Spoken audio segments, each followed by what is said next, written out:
Morning students, તો આપણે ગયા વખતના લેક્ચરમાં જોઈ ગયા કે કાર્ય અને ગતિ ઉર્જા અને બે વચ્ચેનો સંબંધ એટલે કે કાર્ય ઉર્જા પ્રમેય એના વિશેની વાત કરી ગયા. કાર્યમાં આપણે કહ્યું કે કાર્ય W બરાબર F.D કે જ્યાં F એટલે બળ અને D એટલે સ્થાનાંતર. આ કાર્ય ક્યારે શૂન્ય હોઈ શકે એ પણ જોયું કે બળ અને સ્થાનાંતર ભલે શૂન્ય ના હોય પણ બંને પરસ્પર લંબ દિશામાં જો કાર્ય શૂન્ય થાય, કારણ કે કાર્ય W બરાબર FD cos θ લખાય એટલે એમાં 3 નો ગુણાકાર છે બળ 1 સ્થાનાંતર D અને બળ અને સ્થાનાંતર વચ્ચેના ખૂણાનો કોસાઇન. 3 માંથી કોઈ એક શૂન્ય હોય તો કાર્ય શૂન્ય થાય. પછી ગતિ ઉર્જા માટે વાત કરી કે ગતિની સ્થિતિને કારણે મળતી ઉર્જા એટલે ગતિ ઉર્જા, અને ગતિ ઉર્જા અને કાર્ય વચ્ચેનો સંબંધ એટલે કે કાર્ય ઉર્જા પ્રમેય, કે જેમાં પદાર્થ પર થતું ચોખ્ખું કાર્ય તેની ગતિ ઉર્જાના ચોખ્ખા ફેરફાર જેટલું હોય. અથવા એ જ વિધાનને તમે એમ પણ લખી શકો કે પદાર્થની ગતિ ઉર્જાનો ચોખ્ખો ફેરફાર તેના પર થતા ચોખ્ખા કાર્ય જેટલો હોય. તો આપણે આ જે કઈ સંબંધો મેળવતા હતા એમાં એક મર્યાદા હતી કે ગતિ દરમિયાન બળ અચળ રહેતું. હવે મારે ગતિ દરમિયાન બળ બદલાતું હોય એટલે કે ચલ બળ હોય તો કાર્ય મેળવવું છે. પણ એ મેળવવા માટે આપણે ગણિતનો એક ખ્યાલ, સંકલન વિશેની થોડી પ્રાથમિક માહિતી આપણને જે ફિઝિક્સને લાગુ વળગે છે એટલા પૂરતી આપણે જોઈશું. યાદ રાખજો, ગણિતની દ્રષ્ટિએ તમને સંકલન ભણાવતો નથી. હું એક સંકલનનો સામાન્ય અર્થ તમને બતાવું છું. એટલે આને તમે ગણિતની અંદર ગણિતમાં આ પ્રકારે સંકલન ભણાય એવું ત્યાં વાત માની નહીં લેતા. હવે જુઓ કે સામાન્ય રીતે તમારી પાસે આ 9મા 10મા ધોરણમાં તમે શ્રેણી અને શ્રેઢી વિશે કંઈક ભણી ગયા કે શ્રેણી એટલે શું હતું? કંઈક ચોક્કસ ગુણધર્મ ધરાવતા પદાર્થોનો એક સમૂહ અથવા તો એક સંખ્યાઓનો સમૂહ. દાખલા તરીકે હું બેકી સંખ્યાઓ લઉં તો 2, 4, 6, 8 વગેરે. ચાલો આ બધાનો સરવાળો લઉં એટલે એનો અર્થ એ કે 2 + 4 + 6 + 8 + આ રીતે થાય. તો આ બેકી સંખ્યાઓની શ્રેણી એટલે આને n પદો હોય તો 2n સુધી લખી શકાય. માટે આ સરવાળો આ 2n સુધી લખાય. અને આને ગણિતની ભાષામાં તમે સિગ્મા 2n કહેશો, કે જ્યાં n ની કિંમત 1 થી n સુધી કોઈ પણ હોઈ શકે. તો અહીંયા તમે જુઓ તો બે ક્રમિક પદોનો તફાવત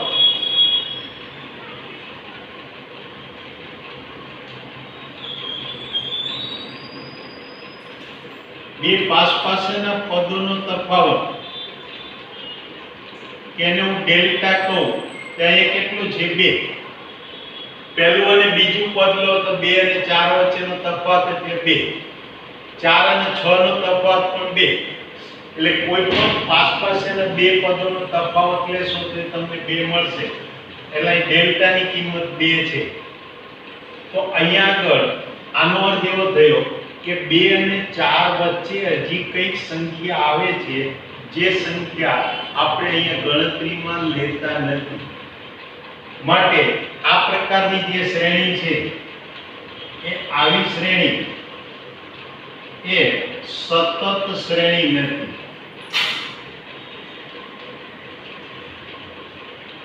કારણ કે સતતનો અર્થ શું થાય કે જેટલી પણ સંખ્યાઓ એક ક્રમમાં આવી શકતી હોય એ બધી સંખ્યાઓને આપણે ગણતરીમાં લઈએ ત્યારે સતત શ્રેણી કહેવાય. તો આ 2 અને 4 વચ્ચે અહીંયા આગળ કોઈ વાસ્તવિક સંખ્યાઓ જુઓ તો ઘણી બધી આવે, એટલે આ શ્રેણી સતત નથી. અને સતત ન હોય ત્યારે આવી અસતત શ્રેણીના પદોનો સરવાળો એટલે એને સિગ્મા વડે દર્શાવીશું. આના બદલે જો હું આ પ્રકારે શ્રેણી લઉં 1 2 3 આવો સરવાળો લઉં તો આને આપણે લખી શકીએ સિગ્મા n કે જે n ની કિંમત 1 થી n સુધી કોઈ પણ હોય. ચાલો આમાં હું ડેલ્ટા ની કિંમત લેવા જાઉં તો મને કેટલી મળે 1. આનો અર્થ એ કે પહેલી શ્રેણીમાં 2 અને 4 વચ્ચે કોઈ સંખ્યા નહોતી. 2 પહેલા પણ કોઈ સંખ્યા નહોતી.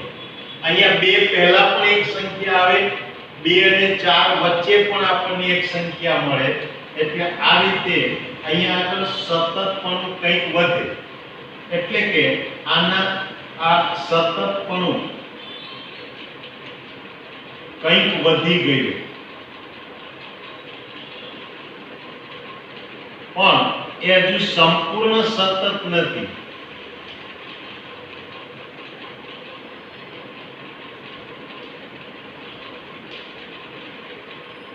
તો અહીંયા પહેલા ડેલ્ટાની કિંમત 2 હતી, હવે ડેલ્ટાની કિંમત 1 થઈ એટલે ડેલ્ટા ઘટી ગયો. તો આ શ્રેણીમાં કંઈક સતતપણું વધી ગયું.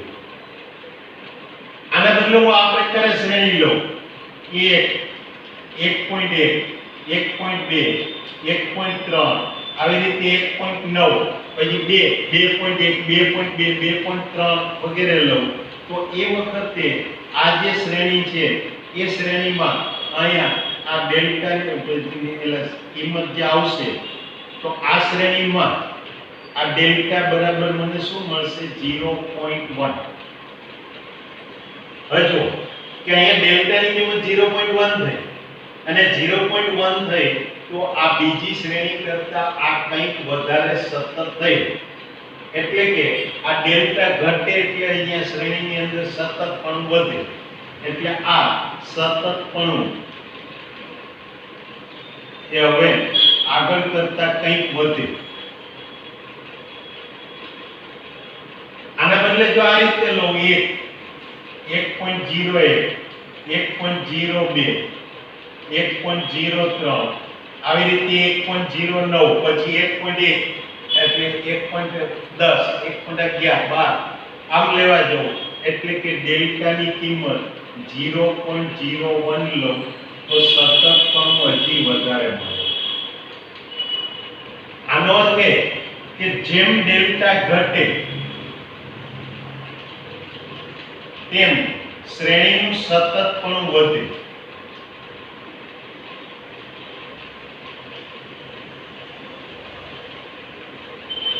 જેમ ડેલ્ટાની કિંમત ઘટે એમ એની સતતપણું વધે. તો જો આદર્શ પરિસ્થિતિ હોય તો આદર્શ સ્થિતિમાં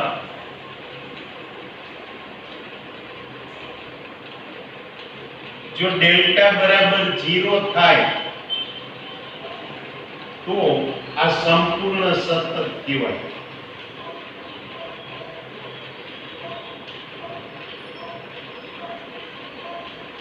અહીં એ તો ક્યારેય શક્ય નથી કારણ કે ડેલ્ટા 0 એટલે કે બે પાસેના પદોનો તફાવત શૂન્ય અને પાસેના પદોમાં જો તફાવત ના હોય તો એ સંખ્યા બદલાય નહીં અને સંખ્યા ન બદલાય તો એ શ્રેણીના પદ ક્યાંય આગળ વધે નહીં. એટલે આ રીતે ડેલ્ટા બરાબર 0 એ આપણા માટે શક્ય નથી. એટલે પણ ડેલ્ટા ઇક્વલ ટુ 0 શક્ય નથી અને માટે અહીંયા કહી શકાય કે જો ડેલ્ટાનું લક્ષ એટલે કે લિમિટ ડેલ્ટા ટેન્ડ્સ ટુ 0 હોય તો તેને સતત શ્રેણી ગણાય.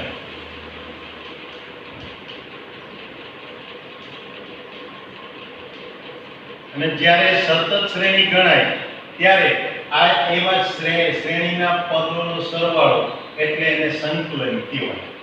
અને સતત ગણાય તો તે સતત શ્રેણીના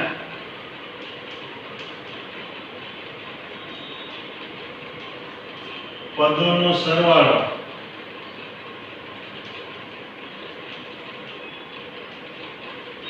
એટલે સંકલન કહેવાય.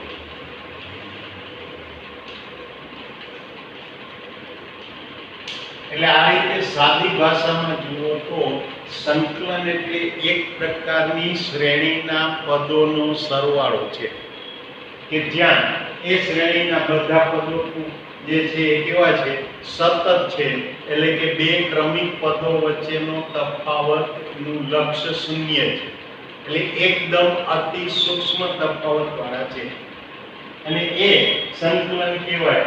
અને તેને કોઈ આવા સંકેત વડે દર્શાવો.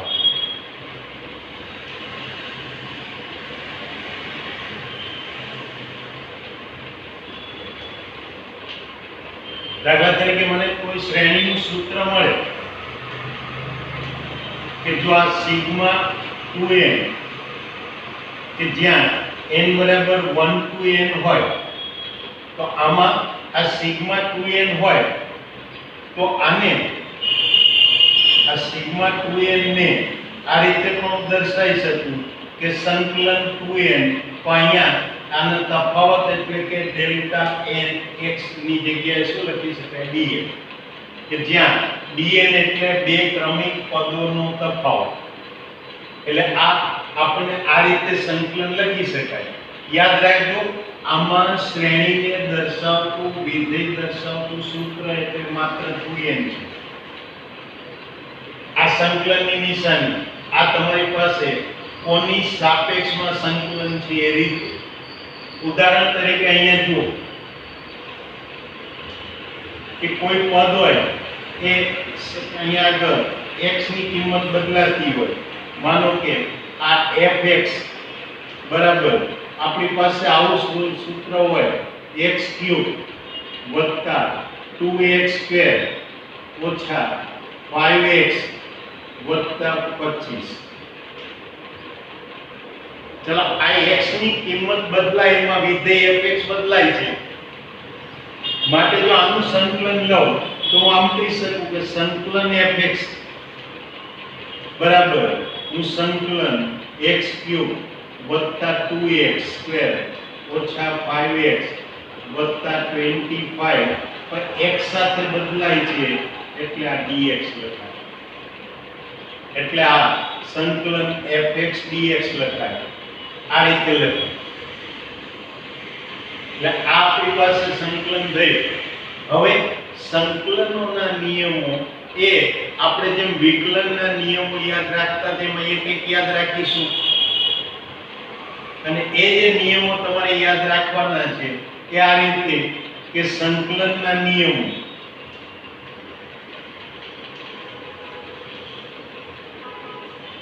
એમાં અત્યારે જરૂર પૂરતા હું બે જ વસ્તુ તમને કહું કે પહેલો નિયમ કે સંકલન x⁻n dx એ હોય તો એના બરાબર x⁻n + 1 / n + 1 લખાય. આ એક નિયમ યાદ રાખવાનો. બીજો નિયમ અત્યારે આ યાદ રાખવાનો કે સંકલન x + y હોય કે x - y હોય તો અહીંયા આગળ લખી શકાય સંકલન x dx પ્લસ હોય તો પ્લસ માઈનસ હોય તો માઈનસ સંકલન y dx. ઓફ કોર્સ અહીંયા આગળ મારે આ y ને x ના વિધેય તરીકે મેળવવું પડે. એટલે ટૂંકમાં આપણી પાસે બે વિધેયો છે, એક fx અને બીજું વિધેય છે માનો કે gx. બેનો સરવાળો છે તો એ આ રીતે મળે. એટલે આ આપણે અત્યારે પહેલા તો અત્યારે પૂરતા આ બે નિયમોને યાદ રાખીશું. ચલો આનો ઉપયોગ અહીંયા કરું તો હવે આ સમીકરણમાં હું આમ લખી શકું કે માટે સંકલન fx dx બરાબર, હવે પહેલા તો સરવાળા બાદબાકી એટલે આને છૂટા પાડો એટલે સંકલન x³ dx વત્તા સંકલન 2x² dx ઓછા સંકલન 5x dx પ્લસ સંકલન 25 dx. આ રીતે મૂકી શકાય. ચલો હવે અહીંયા આગળ x³ નું સંકલન છે. જો x³ નું સંકલન હોય તો x⁴/4 લખાય. કારણ કે અહીંયા n ની કિંમત આપણી પાસે 3 છે n ની કિંમત 3 છે તો આ સંકલન કરું ત્યારે ઘાતમાં 1 વધારો થાય અને નવી ઘાત એ છેદ બને. તે રીતે આ જ્યારે બીજા પદ માટે લો, હવે જે પ્રમાણે વિકલન થાય ત્યારે અચળાંક કોમન નીકળતો એમ અહીંયા સંકલન થાય ત્યારે પણ વિધેયના ગુણાકારમાં આવેલો અચળાંક કોમન નીકળે. એટલે આ પહેલા પદનું સંકલન આ રીતે થયું, બીજામાં 2 ગુણ્યા x² નું સંકલન એટલે x³/3, ત્રીજામાં 5 કોમન નીકળે, x નું સંકલન એટલે x²/2. હવે અહીંયા જુઓ કે આ 25 છે એ તો અચળાંક છે, ચલો એ કોમન નીકળી ગયા એટલે અહીંયા આગળ મારી પાસે આવું થયું કે 1 વધે. તો 1 એટલે તો આપણે x⁻0 લખી શકીએ અને x⁻0 લખીએ તો આ x²/4 વત્તા આ 2x³/3 ઓછા 5x²/2 વત્તા આ 25 ઇન્ટુ સંકલન x⁻0 dx. હવે આમાં તમે જુઓ તો n ની કિંમત તમને 1 મળી, એટલે 0 મળી.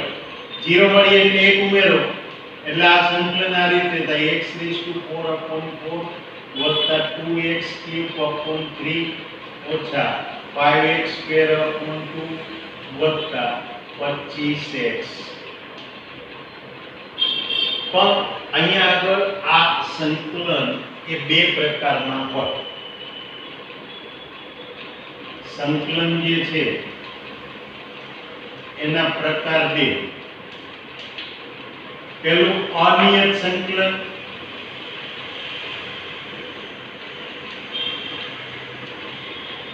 કે જેમાં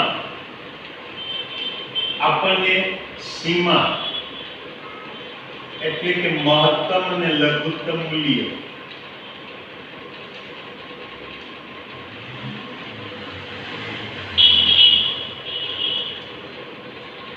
આપેલ ના હોય.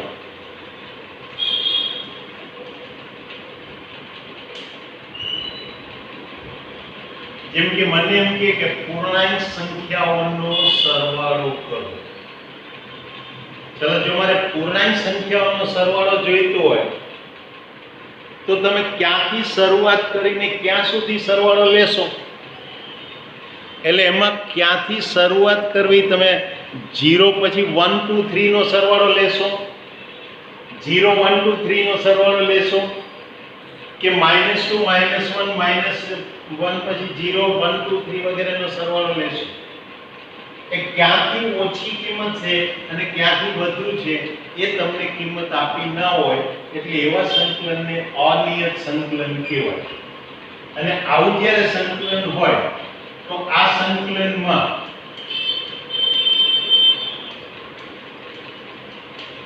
સંકલનને અંતે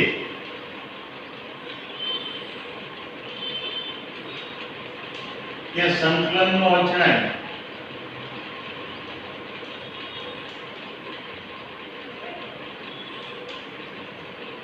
c મૂકવો પડે. અને પરિણામે આપણે આ જે ઉદાહરણનો વિચાર કરીએ છીએ એમાં આપણને જુઓ સંકલનમાં કે લિમિટ આપી નથી અને લિમિટ નથી આપી એટલે આ જે સંકલન છે અનિયત સંકલન છે અને અનિયત સંકલન છે માટે આમાં અચળાંક c ઉમેરવો પડે કે જે આ ઓરિજિનલ પદમાં આવતો અચળાંક આપે. એટલે આ અનિયત સંકલનની વાત થઈ. બીજો જે પ્રકાર છે એ નિયત સંકલન,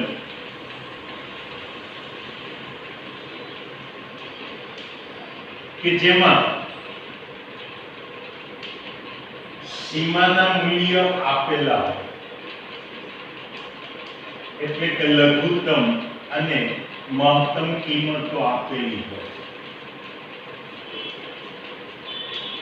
આપેલી હોય તો તમારે સંકલન તો આ કરો છો એ નિયમ પ્રમાણે જ કરવાનું. તો ફેર કેટલો કે અહીંયા આગળ તમારે લઘુત્તમ અને મહત્તમ સીમા મૂકી દેવાની. પરિણામે એક વખત આ સમીકરણમાં તમે x ની જગ્યાએ મહત્તમ સીમા મૂકો, પછી માઈનસ કરીને એની જગ્યાએ x ની જગ્યાએ લઘુત્તમ સીમા મૂકો, એટલે એ જે સંકલન થાય એ નિયત સંકલન થાય. અને એવા નિયત સંકલન કરો ત્યારે તમારે સંકલનનો અચળાંક મૂકવાની જરૂર રહેતી નથી. એટલે આ આપણી પાસે અહીંયા આગળ સંકલનના ખ્યાલની વાત થઈ કે આ રીતે તમે સંકલનને સમજી શકો. જ્યારે આના ઉપયોગો આપણે આગળ કરીશું ત્યારે આને જરૂર પડશે બીજા વધારાના નિયમો અને વધારાની માહિતી જોતા જઈશું. હાલ પૂરતું અત્યારે સંકલનનો આ એક પ્રાથમિક ખ્યાલ આટલો તમારે સમજવાનો રહે. તો આ જ્યારે સંકલન સમજતા હો તો એ પછી તમે ચલ બળ વડે થતું કાર્ય સમજી શકશો. એટલે આપણે એકચ્યુઅલી જોવું છે ચલ બળ વડે થતું કાર્ય, તો જોઈએ સમજીએ કે ચલ બળ વડે થતું કાર્ય કેવી રીતે શોધી શકાય.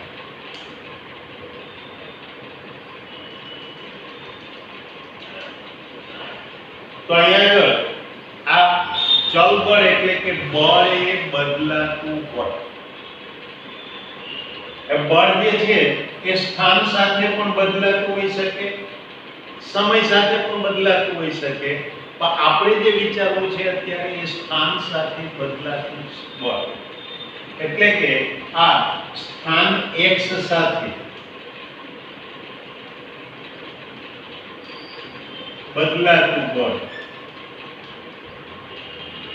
એની આપણે વાત કરવી છે.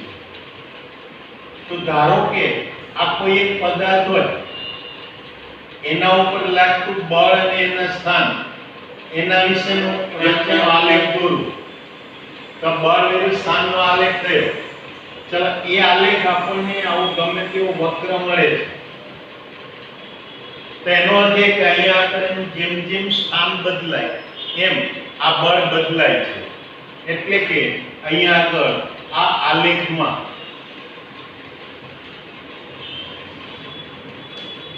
સ્થાનની સાથે બળ બદલાય છે. અને માટે આવા બળની અસર નીચે ગતિ જો વિચારવી હોય તો આપણે જે પેલું કાર્ય માટેનું સૂત્ર ભણી ગયા કે કાર્ય W બરાબર F ડોટ D, એ સૂત્રનો સીધે સીધો અહીંયા ઉપયોગ થઈ શકે નહીં.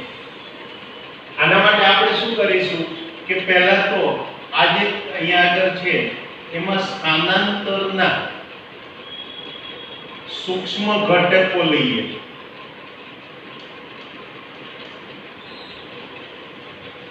કે જે દરમિયાન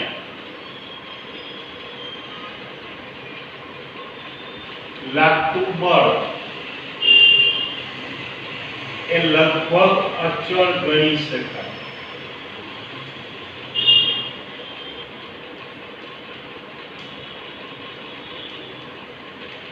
યાદ રાખજો, બળ અચળ કહેતો નથી, પણ બળનો ફેરફાર એટલો સૂક્ષ્મ છે કે જેને તમે અવગણી શકો છો. તો આવા સૂક્ષ્મ સ્થાનાંતર માટે એ સૂક્ષ્મ સ્થાનાંતર દરમિયાન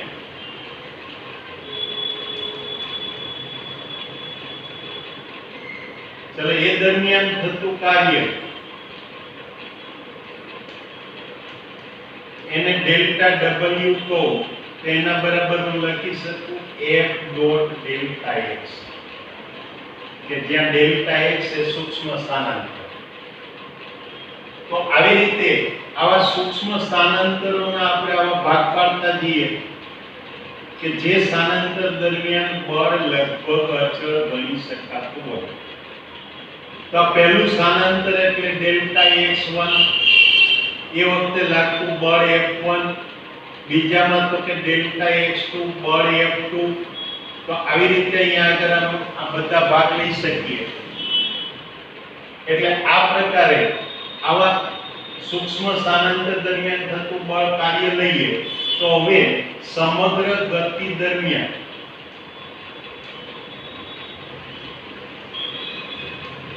પેલા સમગ્ર ગતિ દરમિયાન થતું કાર્ય, આ દરેક સ્થાનાંતર દરમિયાન, એટલે આ દરેક સૂક્ષ્મ સ્થાનાંતરો દરમિયાન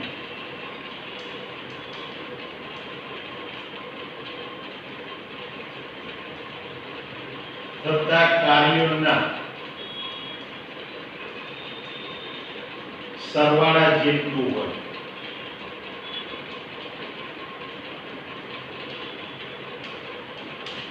એટલે કે કુલ કાર્ય હું W બરાબર લખી શકું કે પહેલા માટેનું ડેલ્ટા W1, બીજાનું ડેલ્ટા W2, એવી રીતે n ભાગ કરેલા એટલે ડેલ્ટા Wn, જેમાં ડેલ્ટા W1 ની જગ્યાએ હું લખી શકું F1 ડોટ ડેલ્ટા x1, અહીંયા F2 ડોટ ડેલ્ટા x2. આવી રીતે n ભાગ હોય તો Fn ડોટ ડેલ્ટા xn. હવે આ જે બધા કાર્યની વાત થઈ, તો કાર્ય તો અદિશ રાશિ છે એટલે એનો સરવાળો આવો સાદો સરવાળો લખી શકાય, અને માટે આને ગણિતની ભાષામાં લખાય કે કાર્ય W બરાબર sigma fi dot delta xi, કે જ્યાં i ની કિંમત 1 થી n સુધી ગમે તો હોઈ શકે. એટલે આ રીતે આ સૂક્ષ્મ સ્થાન દરમિયાન થતા કાર્યોના સરવાળા લઈ અને આવું ચલ બળ વડે કાર્ય ગણી શકાય. હવે જો આ limit delta x tends to 0 હોય, એટલે કે ડેલ્ટા x નું લક્ષ શૂન્ય હોય, તો આ કાર્ય નું W બરાબર આ રીતે લખી શકું સંકલન f ડોટ dx આ મળે. હવે જો પદાર્થની ગતિ x1 સ્થાનથી x2 સ્થાન સુધી થતી હોય તો એ આ કાર્ય મને x1 અને x2 વચ્ચેના નિયત સંકલનથી મળે. એટલે કે જો સ્થાન x1 થી x2 સુધી બદલાતું હોય તો આ કાર્ય માટે હું લખી શકું કાર્ય W બરાબર સંકલન પર x1 થી x2 વચ્ચેનું f ડોટ dx. એટલે આને x1 અને x2 વચ્ચેનું નિયત સંકલન કહેવાય. એટલે આ રીતે આ ચલ બળ વડે થતું કાર્ય આપણે ગણી શકીએ. તો આપણા આજના આ લેક્ચરમાં આપણે સૌથી પહેલા તો એક અગત્યનો ભાગ, એટલે કે જે ગણિતમાં તમે લગભગ આવતા વર્ષે 12મા ધોરણમાં ભણશો, પણ એનો ઉપયોગ આપણે અત્યારે 11મા ધોરણમાં કરવો પડે છે. માટે જે કંઈ ટોપિક છે સંકલન, એના પ્રાથમિક માહિતી આપણે લીધી. યાદ રાખવા સંકલન હજુ મેં તમને સંપૂર્ણપણે ભણાવેલું નથી. મેં માત્ર સંકલન કોને કહેવાય એક સાદી ભાષામાં, મારી રીતની સાદી ભાષામાં મેં તમને એનો ખ્યાલ આપેલો છે. એ સંકલનના અત્યારે 2 નિયમો યાદ રાખો. સંકલનના 2 પ્રકારો મળે, જેમાંનો એક પ્રકાર એટલે નિયત સંકલન, બીજો પ્રકાર એટલે અનિયત સંકલન. નિયત સંકલનમાં ક્યાંથી શરૂઆત કરવી ને ક્યાં સુધી જવું એ માહિતી આપી હોય, અનિયતમાં આપેલું ના હોય. સંકલનની પ્રક્રિયા બંનેમાં સરખી રીતે થાય. અનિયત સંકલન હોય તે સંકલનની પ્રક્રિયાને અંતે સમીકરણમાં સંકલનનો અચળાંક c મૂકવાનો. નિયત સંકલન હોય તે c મૂકવાની જરૂર રહેતી નથી. અને એક સંકલન આપણે જાણતા હોય તો એના પરથી ચલ બળ વડે થતું કાર્ય સમજી શકાય કે બળ એ જો સ્થાન સાથે બદલાતું હોય તો એ ચલ બળ વડે થતું કાર્ય એટલે એ પ્રારંભિક અને અંતિમ સ્થાન વચ્ચેના બળ અને સ્થાનાંતર સદિશના ડોટ ગુણાકારના નિયત સંકલન જેટલું કાર્ય મળે. હવે આવતી વખતના લેક્ચરમાં આપણે જોઈશું કે આ જે કાર્ય છે એ પદાર્થના બળ વિરુદ્ધ સ્થાનાંતરના આલેખ વડે ઘેરાયેલા ભાગના ક્ષેત્રફળ જેટલું થાય. એ કેવી રીતે સમજાઈ શકાય એ આવતી વખતના લેક્ચરમાં જોઈશું. ત્યાં સુધી આપણે રજા લઈએ. ગુડ બાય, આવજો.